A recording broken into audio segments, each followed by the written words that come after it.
ఎంత ఎక్కువ డబ్బులు భార్య కోసం ఖర్చు పెట్టాలో అంత పెట్టాలి. ఆవిడ షాపింగ్కి వెళ్తుందంటే సంతోషపడి తీసుకెళ్ళాలి. ఆవిడ బంగారం కొనుక్కుంటానంటే ఇవ్వాలి.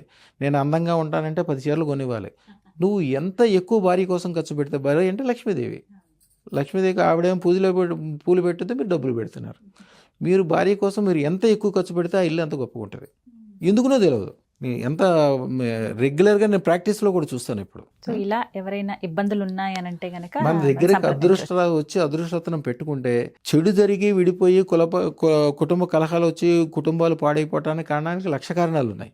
బాగుపడటానికి ఒకటే కారణం, కుటుంబాలు మొత్తం కలిసి రావడానికి, బ్రహ్మాండంగా ఉండటానికి అదృష్టతనం ఒకటే. వేరే ఏది చేసినా కూడా తాత్కాలికమే. ఏదో పూజ చేసినా, యజ్ఞం చేసినా, వ్యాపారం చేసినా, వ్యవహారం చేసినా, పెద్దవాళ్ళని తీసుకొచ్చి ఏమైనా చేసినా కూడా 10 మంది పంచాయతీ పెద్దలను తీసుకొచ్చి సెటిల్మెంట్ చేసుకున్నా, కోర్టుకి వెళ్ళినా, పోలీస్కి వెళ్ళినా, ఏదన్నా అయితే కూడా దాని యొక్క ఫలితం మ్యాక్సిమం 9 రోజుల నుంచి 45 రోజులు ఉంటుంది. ఆ తర్వాత ఆ ఫలితం ఉండదు, అది ఏముండదు, మళ్ళీ షురునే. కానీ అదృష్టరత్నం ఉన్న చోట మీకే కాదు, మీ పిల్లలు, వాళ్ళ పిల్లలు రాబోయే 100 తరాల వరకు సుఖం ఆ ఇంట్లో అసలు తగులే ఉండవు. అన్నదమ్ములు కలిసి ఉంటారు, తల్లిదండ్రులు కలిసి ఉంటారు, రోజు పండగ చేసుకుంటారు. ఎందుకంటే వాళ్ళకి విచారపడటానికి ఒక కారణం. ఎవరు ధరించాలండి అదృష్టరత్నం?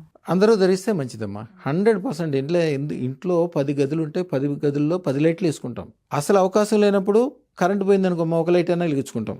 కనీసం ఒక క్యాండిల్ అయినా వెలిగిస్తాం. ఫస్ట్ ఒక క్యాండిల్ వెలిగిస్తే డబ్బులు వస్తాయి, అప్పుడు అందరూ వేసుకోండి, అప్గ్రేడ్ చేసుకోండి. ఇంటి పెద్ద ఎవరైతే ఉన్నారో వారు ధరించినా చాలు. డైరెక్ట్ మిమ్మల్ని సంప్రదించాలా అండి? డైరెక్ట్ ఈ నెంబర్కి ఫోన్ చేస్తే చాలా అన్ని వివరాలు చెప్తారు. A to Z, మంత్రం తంత్రం, చేయాల్సిన విధి విధానాలు. అసలు పెట్టుకుందామని మనసులో ఒక అభిప్రాయం రాగానే వాళ్ళకి మంచి స్టార్ట్ అయిపోతుంది. అమ్మవారి అనుగ్రహం స్టార్ట్ అయితేనే వాళ్ళకి ఆ అభిప్రాయం వస్తుంది. లేకపోతే అప్పుడు దాకా శనిదేవుడు వాళ్ళ మీద ఎక్కి గంతులు వేస్తూనే ఉంటాడు. అభిప్రాయం రానివాడు, చేయనివాడు. మిత్రుడు ఎవడో చెప్తాడు, ఇవన్నీ బోగస్రా, దేవుడికి దండం పెడతావా, దేవుడే లేడు, ఈవేళ చంద్రమండలం మీదకి వెళ్తున్నాము, ఈ దేవుడు ఏంటి, దెయ్యం ఏంటి, రత్నాలు ఏంటి, చంద్రమండలం మీదకి వెళ్తే ఈవేళ గాలి పీల్చట్లేదమ్మా, అన్నం తినట్లేదా, రత్నాలు అన్నీ మామూలుగానే చేస్తున్నాం కదా. చంద్రమండలం